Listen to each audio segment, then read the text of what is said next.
Magandang araw mga kababayan dito po sa buong Pilipinas at sa ating mga OFWs sa buong sanlibutan na ngayon ay nanonood sa programang ito, kung saan ako ay pinayagan muli ng korte upang makapagbigay ng isang video message sa inyo pong lahat.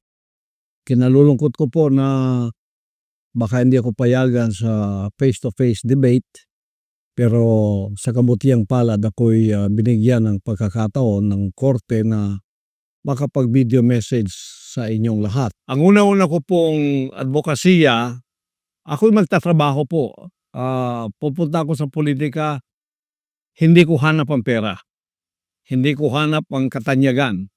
Nasa akin na po lahat yun. Hindi ko na po kailangan yun. Ako'y magtatrabaho lang at tutulong para mabigyang solusyon ang ating mga kinakaharap na problema. So, yung aking pong paggobyerno ay ang tinatawag na laban sa korupsyon, yung governance and anti-corruption. Gagawin ko ang isang pagtatatag ng isang truth commission. Binubuo ito ng mga ordinaryong mamamayan upang imbestigahan ang mga kaso ng korupsyon sa loob ng ahensya ng gobyerno. Susuportahan ang pananaw na ito ng isang advokasya pa rin na may parusang kamatayan o death penalty sa mga korap na politiko na napatunayang may sala sa malawakang pagkubkob o sa pagwawaldas o pandarambong ng pera ng mga Pilipino. Yan po ay advokasya rin ng isa kong kasamaan sa PDP Laban, si Atty. Vic Rodriguez. Pareho po kami riyan. Death penalty at ibinaban niya ang ceiling ng plunder from 50 million naging 1 million na lang po. Kung ako matutupad, kahit po 1,000 lang, kailangan may death penalty na sapagkat ang maliit na pagnanakaw at ang malaking pagnanakaw, pareho lang yan sa harap ng Diyos at sa harap ng batas ng tao. Pangalawa po, yung sa kalusugan. We need a healthy Philippines. Puro kailangan malusog ang mga tao. Matanda man o bata man o binata man o dalaga o babae man. Kaya sa kalusugan, iniendorso ko ang Mobile Health Services Program upang dalhin ang serbisyo ng kalusugan sa lahat ng ating mga mamamayan. Mga kabilang na rito ang pamamahagi ng libreng gamot. Direkta ito sa mga liblib na pamayanan gamit ang mobile clinic sapagkat hindi lahat maka-afford ng pumunta sa ospital. Ako po ay nagkaroon ng pneumonia. Dinala ako doon sa Philippine Heart Center. Nakita ko doon ang mga nakalinyang tao sa kanilang garahe, yung kanilang parking lot, no? Nagtanong-tanong ako, ang iba doon nasa 1 buwan, 2 buwan, 3 buwan na doon sila. Naghihintay para mapagamot. Hanggang nga iba'y namatay na nga. Kaya nasaktan masyado ang aking puso sapagkat ito ang isa sa aking nakikitang hindi inaasikaso ng ating pamahalaan.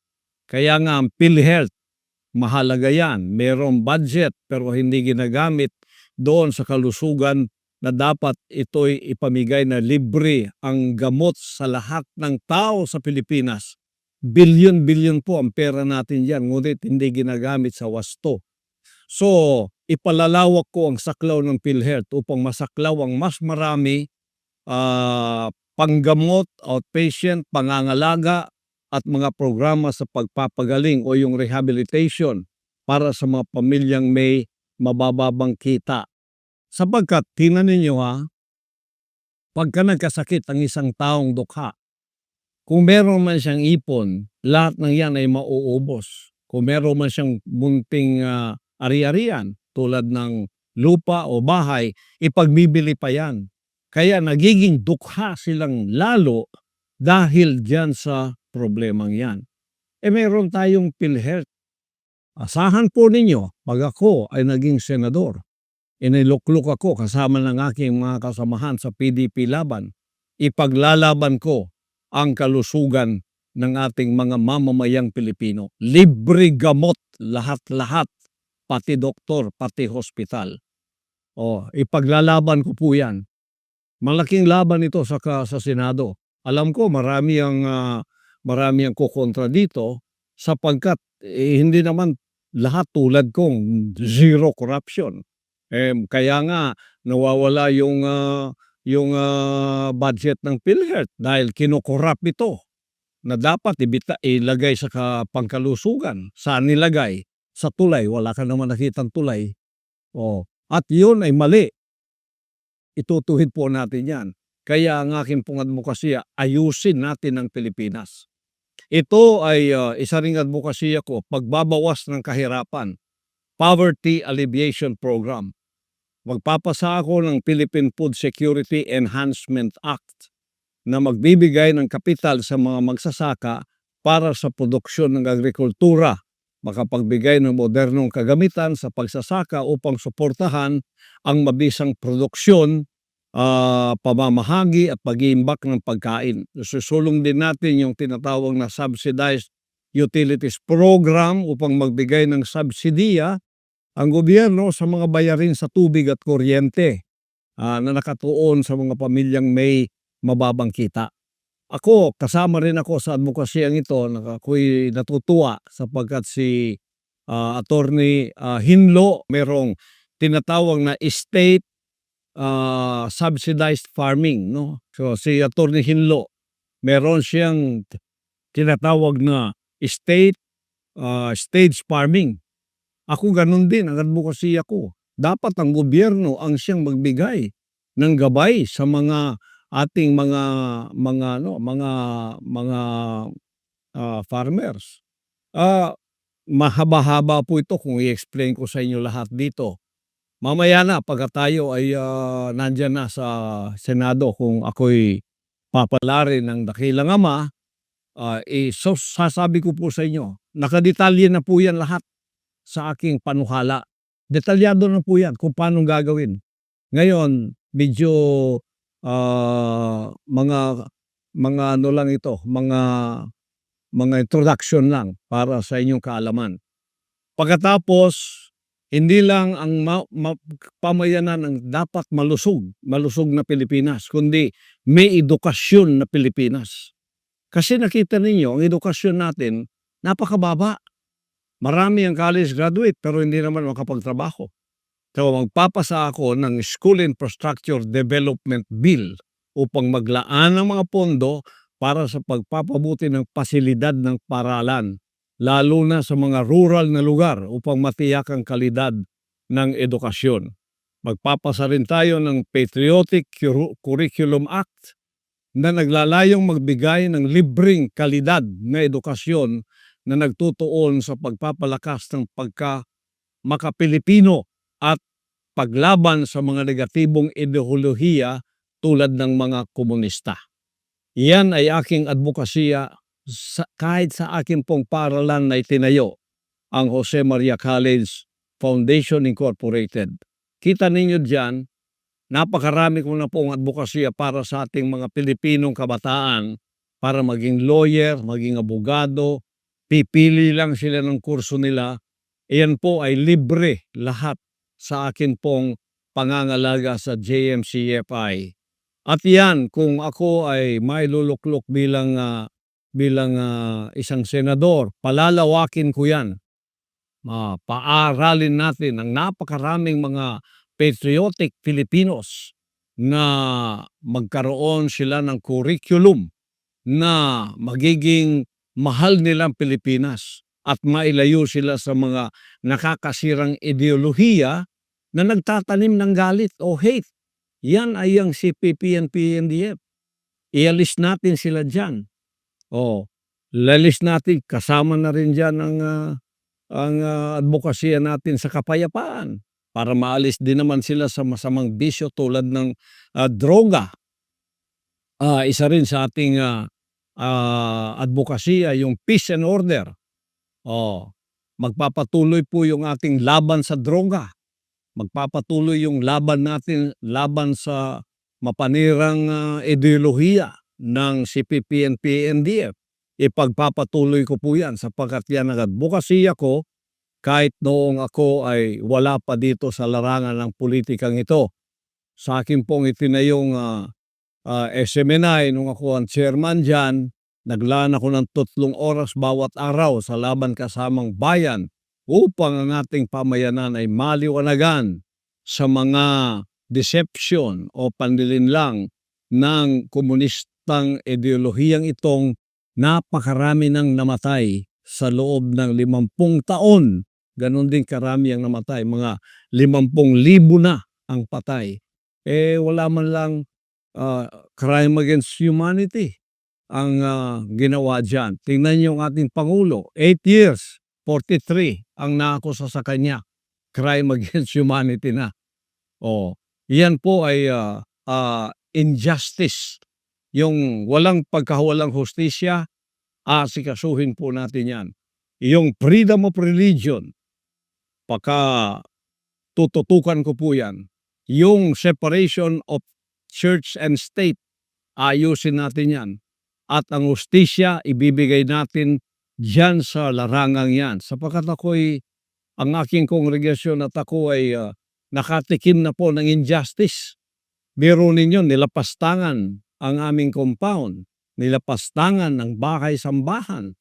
Wala naman silang matuwid na katuwiran upang pumasok at lapastanganin ang mga banal na dakong tulad nito. Kaya ipaglalaban ko ang religious freedom. Puprotektahan ko ang lahat ng mga relihiyon basta't pagkilala sa Diyos at merong kabahagyanan sa relihiyon. Ipagtatanggol ko anuman ang inyong relihiyon ay hindi pwedeng gawin ang ginawa sa Kingdom of Jesus Christ na paglapastangan, pag-abuso ng gobyerno o ng pamahalaan. Isa po yan sa mga drive natin. Ngayon, ako po ay advocate ng kalinisan ng kapaligiran. Ilulunsad ko ang Greening and Beautification Project. Kabilang ng pagtatanim ng puno, mga bulaklak, pagpapakalat ng mga buto at bulaklak upang mapalakas ang biodiversity. Sasagawa ko ang National Cleanliness Drive na mag-iempleyo sa mga walang trabahong Pilipino upang panatilihin ang kalinisan sa buong bansa. Susulong din natin ang turismo. Ang propose ko na Tourism Connectivity and Enhancement Act upang lumikha ng isang modernong network ng transportasyon kabilang ang sistema ng bullet train at kalsada na nag-ugnay sa mga pangunahing sentro ng turismo. At iyan ay i-apply natin sa buong Pilipinas, lalong-lalo na sa napag-iwanan na isla ng Mindanao na tinatawag nilang Sub-Sahara Mindanao. Hindi na po maging Sub-Sahara to sapagkat ito ay magkakaroon ng modernong transportasyon, lalo na mga train systems natin na siyang magbibigay ng mobilization sa ating pamayanan at ng kanilang mga produkto. At nakadetalye na po lahat yan. Hindi ko lang pwedeng sabihin lahat dito. Ito lang mga headings ang sinasabi ko para sa inyo. Pagkatapos, ang kapakinabangan ng mga OFWs natin. Lilikha ko ng OFW Retirement Security Act na magtatatag ng isang mandatoring pensyon na may kontribusyon ng gobyerno at ang employer. Isusulong ko rin ang tinatawag na Retirement Savings Program, RSP, kung saan magkakaroon ng tax incentives ang mga OFWs katulad ng tax deductions para sa kanilang kontribusyon at tax benefits on withdrawals. Pagsasabatas ng mandatoring pagtalaga ng legal at medical attachés sa bawat konsulado o diplomatikong post upang may kaagapay ang ating mga OFW sa panahon ng kagipitan at pangangailangang medikal o legal. Yan ang aking mga iilan lamang sa mga advokasya ko. Sa akin pong pagkakulong dito, mga 70 na po, 70 ang bill na nagawa ko. Isusulong ko ito upang maging batas diyan sa Senado kasama ng aking mga kasamahan. Kaya both straight PDP laban. Bakit po Podi Street PDP laban? Para tuloy-tuloy po ang aming mga advokasya. Walang kokontra, walang kakalaban. Kami pong lahat nagkakaisa riyan. Pagkatapos seguridad pa rin ito ng ating Vice President na pinaginitan ng mabuti. Kita ninyo ini-impeach ang isang Vice President sa mga unfounded na mga akusasyon tulad ng intelligence funds, samantalang bilyon-bilyon, trilyon-trilyon ang nilulustay ng mga nasa kapangyarihan. Wala namang mga mga pagtawag sa Kongreso upang ito'y imbestigahan. Ngunit hindi tinantanan ng ating Vice President upang siya ma-impeach. Pag na-impeach po kayo, perpetually hindi na kayo makapaglingkod sa bayan. Hindi na kayo pwedeng maglingkod pa. Perpetual po yan. O kaya habang buhay, hindi ka na pwedeng pumasok pa sa paglilingkod sa bayan. Yan ang gusto nilang mangyari kay Vice President Sara Duterte. Kaya pag straight vote po kami sa PDP laban, ang boto namin ay siyam.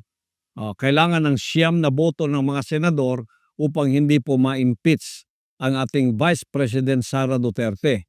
Kami po yun. Kaya wala pong magmamaliw. Straight tayo. Huwag na po kayong lumingon pa sa iba. Straight tayo. Kung mahal ninyo si Vice President Sara Duterte, straight po ang ating pagboto. At yan ay meron kaming special sample ballot na ipamimigay sa inyo para hindi ninyo makalimutan ang mga pangalan at number noong aking mga kasamahan. Ako po si Pastor Apollo Kibuloy, number 53 sa inyong balota. Huwag po ninyong kalimutan, number 53 sa inyong balota. Si Jimmy Bondok po, number 10. Si Bato de la Rosa, number 22. Si Bongo, number 28. Huwag ninyong kalilimutan. Si JB Hinlo, number 30. Si Raul Lambino, number 34. Si Rodante Marcoleta, number 38. Si Doc Marites Mata, number 42. At pagkatapos, number 56 po, si Atty. Vic Rodriguez. At number 58, si Salvador Philip Philip Salvador, number 58. At ako po, ang inyong lingkod, Pastor Apollo Kibuloy, number 53 sa inyong balota. Straight po, huwag na kayong lilingon pa sa iba para ito'y magamit natin. Alam ko itong aking makasamahan dito, katulad ko sa advokasya. Hindi kami pwedeng baguhin ng pera. Hindi kami pwedeng suhulan ng pera. Hindi kami pwedeng kumbinsihin na kumampi sa mali dahil sa pera. Hindi po. O kaya sa pabor. Napatunayan na po natin yan. Sa panahon ng ating kagipitan, hindi po namin iniwanan ang ating Pangulong Duterte. Kahit na ako'y pinahirapan, tinanggalan ng SMNI ng unlimited suspension. Hindi lang matanggal-tanggal yung franchise ng SMNI. Kaya ang kanilang suspension indefinite. Biro ninyo, inalis nila yung aming pre-TV. Daming istasyon yan, 18 istasyon. At ilang mga pre-TV sa buong Pilipinas. Biglang-bigla ginanon nila, wala naman sa batas yun. Pero silang batas ngayon eh.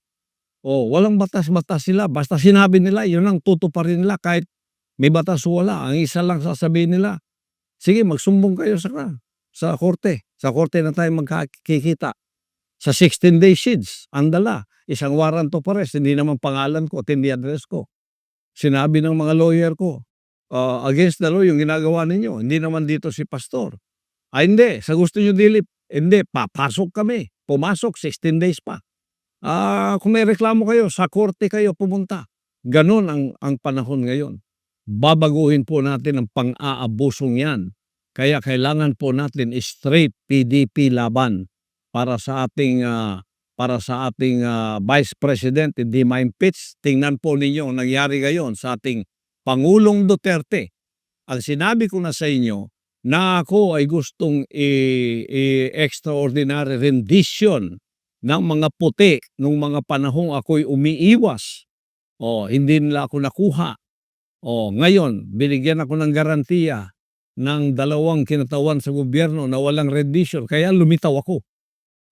Ngayon harapin ko sa korte. Kasi nung wala pang garantiyang yan, siguradong ibibigay nila ako sa kamay ng mga puti at ganitong gagawin nila sa ginawa ni Pangulong Duterte. Kaya ang kapalaran ko at kapalaran ng Pangulong Duterte ay pareho. Nakakulong kami. Nakulong siya doon sa The Hague, ako nakulong din dito at ito ay walang mga prosesong tama. Ngunit ito itatama natin pagdating ng panahon. Kaya't ako po ay narito pumasok sa magulong politikang ito, hindi upang magkapera, hindi upang kumamal ng pera o kaya maging tanyag, hindi po. Magtatrabaho po ako tulad ng ako'y nagtrabaho sa Kingdom of Jesus Christ. Zero corruption, pagpapaunlad ng mga sinasakupan ko na kung uunlad ang aking pamamahala sa isang organisasyon, uunlad ang lahat. Wala pong personal interest. Kaya idinimanda ako, sinanksyon ako para maipit ang aming mga propriedad, ang lahat ng nakapangalan daw sa akin, babawiin nila. Biro mo kay injustice niyan. Pagkatapos sinuri nila, ni isa walang nakapangalan sa akin. Ngunit gusto pa rin nilang kunin ang mga propriedad ng bansang kaharian. Anong klase ito na itutuwid natin ang injustice na ito? Hinahanap hindi lang ako kundi pati gold, pati property ng bansang kaharian. Papayagan ba natin ito ay magpapatuloy? Hindi po. Kaya para maituwid natin ang hindi tama, ang baluktot, para maituwid natin, straight po ang ating boto, PDP laban. Upang maipakita natin sa bansang ito na ang pamamahala tulad ng ginawa ng ating Pangulong Duterte sa 6 na taon ay maipagpapatuloy natin. Maisusulong natin kasi yan ang dahilan kung bakit tayo bumoto sa unit team noon. Ito ay continuity daw. Ngunit wala pang 3 taon pinutol na yung pangakong yon at alam natin ngayon kung ano ang kaganapan. Lahat ng ayaw, suspended. Lahat ng ayaw, suspended. Dito, suspended doon. Binabantayang maigi, hindi tayo makahinga ng maluwang sa ating demokrasya. Sa katotohanan lang, ang demokrasya natin ngayon parang wala na. Kundi tatayo ang tulad ng PDP laban at ang mga kinatawan nito na inyong iboboto sa Kongreso ay tuloy-tuloy na pong mawawala ang ating demokrasya at ang ating bansa. Huwag po nating gawin yon. Kaya straight po kayo, PDP laban, at pagpalain kayong lahat ng ating dakilang ama. Panalangin natin ang ating Vice Presidente, Sara Duterte, at kasama na rin ang ating Pangulong Duterte. Ngayon ay kinulong doon sa The Hague. At ako'y ipatuloy ninyong ipanalangin na pagkatapos ng mga hearing na ito, makikita ninyo kayong mga lahat ng naniwala ay maliliwanagan kayo pagkatapos nito. Sana before pa naliwanagan na kayo sapagkat pagka ako'y dineclare na inosente ng korte, mapapahiya kayo kasama ng mga nag-akusa sa akin. Kaya manalangin po tayo. Ito yung dapat din sa Pilipinas. Huwag nating kalimutan ang Diyos na makapangyarihan ng gumawa sa atin. Huwag natin siyang kaligtaan. Pasalamatan natin siya sa lahat ng ating mga pagkakataong may buhay pa tayo. Ibigay natin ang lahat ng kapurihan at kapasalamatan sa kanyang lumikha ng lahat sa atin. Kasi kung wala tayong connection sa kanya, itong lahat ng ating mga material, financial, o politikang pinag-uusapan, wala pong mga kwenta ito. Mamamatay din tayo, haharap din tayo sa kanya.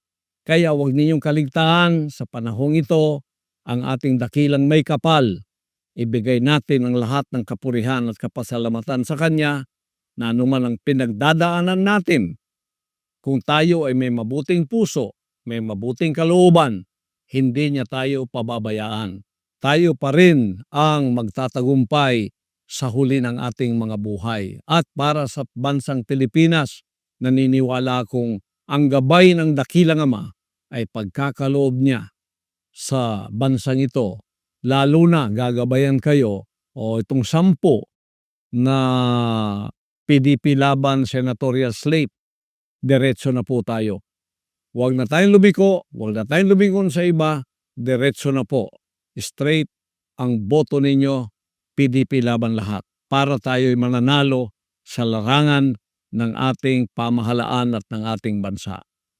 Mabuhay po kayo, mabuhay ang Pilipinas, at mabuhay tayong lahat. Ang kapurihan ibinabalik natin sa dakilang Diyos. Amen.